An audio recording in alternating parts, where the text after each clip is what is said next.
الحمد لله رب العالمين والصلاة والسلام على أشرف الأنبياء والمرسلين وعلى آله وصحبه أجمعين. عزیز سامعین و سامعات، السلام علیکم ورحمۃ اللہ وبرکاتہ. انشاءاللہ آج ہم صفحہ نمبر 8 پڑھیں گے، شرح العقیدۃ الواسطیہ، جس کے مصنف ہیں دکتور صالح بن فوزان حفظہ اللہ. یہ جو آپ اوپر دیکھ رہے ہیں یہ متن ہے عقید واسطیہ کا، اور یہاں سے صالح بن فوزان کی شرح موجود ہے. تو چلیے شروع کرتے ہیں. بسم اللہ الرحمن الرحیم. الحمد للہ الذی ارسل رسولہ بالہدى ودین الحق لیظہرہ علی الدین کلہ وکفى باللہ شہیدا واشہد ان لا الہ الا اللہ وحدہ لا شریک لہ اقرارا بہ وتوحیدا واشہد ان محمدا عبدہ ورسولہ صلی اللہ علیہ وعلی آلہ وسلم تسلیما مزیدا. یہ متن ہے عقید واسطیہ کا. نیچے شرح ملاحظہ فرمائیے صالح بن فوزان کی. الشرح: افتتح هذه الرسالة الجليلة بهذه الخطبة المشتملة على حمد الله والشهادتين والصلاة والسلام على رسوله. افتتح یعنی آغاز کرنا، یہ باب افتعال سے فعل ماضی ہے، واحد مذکر غائب. افتتح هذه الرسالة الجلیلة، یہ دونوں آپس میں موصوف اور صفت ہے، اور الرسالہ مفعول به ہے افتتح کا. بهذه الخطبة المشتملة، مشتملہ کیا ہے؟ باب افتعال سے اسم فاعل مؤنث، اشتمل یشتمل. چنانچہ فرماتے ہیں دکتور صالح بن فوزان، افتتح هذه الرسالة الجلیلة، اس عظیم الشان رسالے کا آغاز کیا. دیکھیے صالح بن فوزان حفظہ اللہ کی نظر میں بھی یہ جو کتاب ہے الواسطیہ بہت ہی اہمیت کی حامل ہے، اسی لیے فرماتے ہیں کہ یہ رسالہ بہت جلیل و قدر رسالہ ہے جس کو ابن تیمیہ رحمہ اللہ نے لکھا ہے.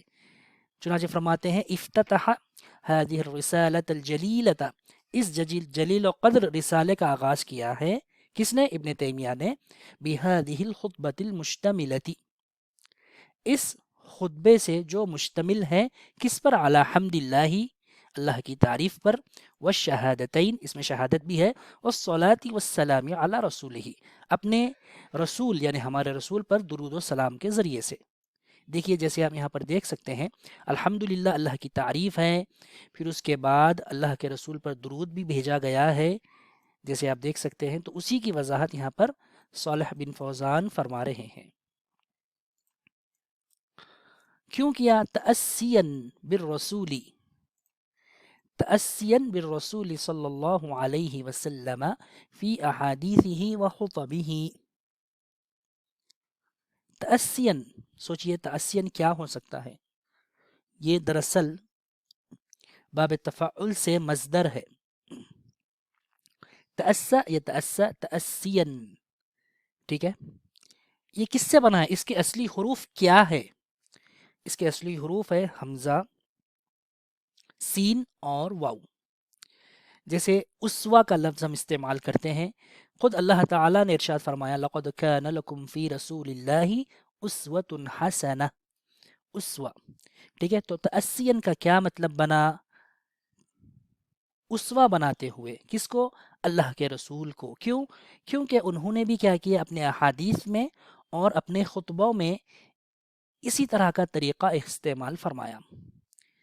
تأسین بالرسول صلی اللہ علیہ وسلم فی احادیثہ و خطبہ.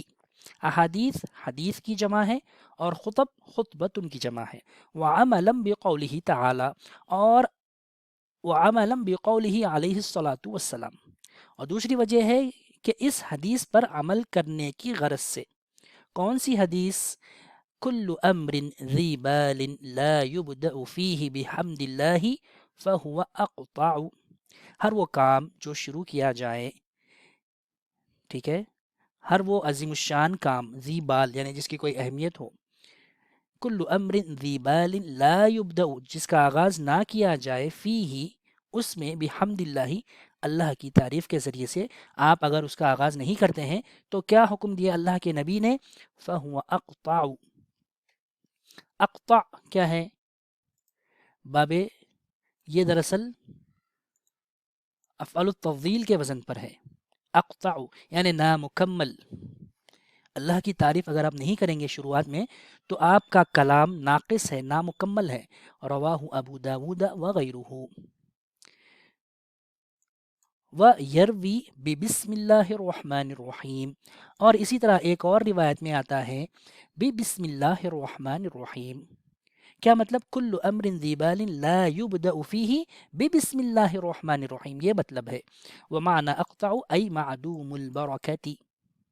اقطع کا مطلب کیا ہے؟ جس میں برکت نہ ہو. معدوم، معدوم کس کی ضد ہے؟ موجود کی ضد ہے. موجود یعنی کسی چیز کا رہنا، اور معدوم یعنی کسی چیز کا نہ رہنا.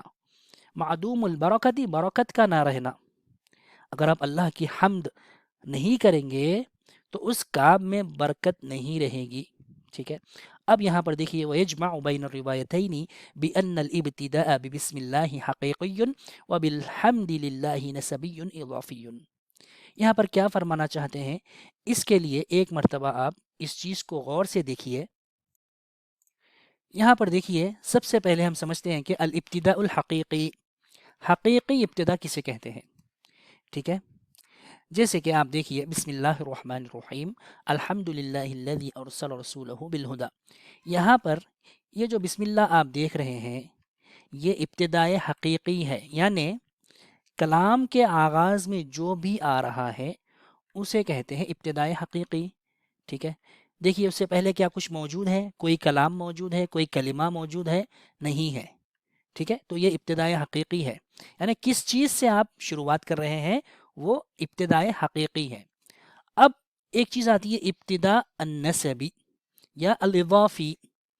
یہ کیا ہے؟ جیسے یہاں پر دیکھیے بسم اللہ الرحمن الرحیم الحمد للہ الذی ارسل رسولہ بالہدی. یہاں پر جو آپ کو بلو کلر میں نظر آ رہا ہے الحمد للہ الذی، اس سے پہلے کیا کچھ موجود ہے؟ ہاں موجود ہے. اس سے پہلے کلام موجود ہے. کیا ہے؟ بسم اللہ الرحمن الرحیم موجود ہے. ٹھیک ہے. تو یہ ابتدائے حقیقی ہے یا نہیں ہے؟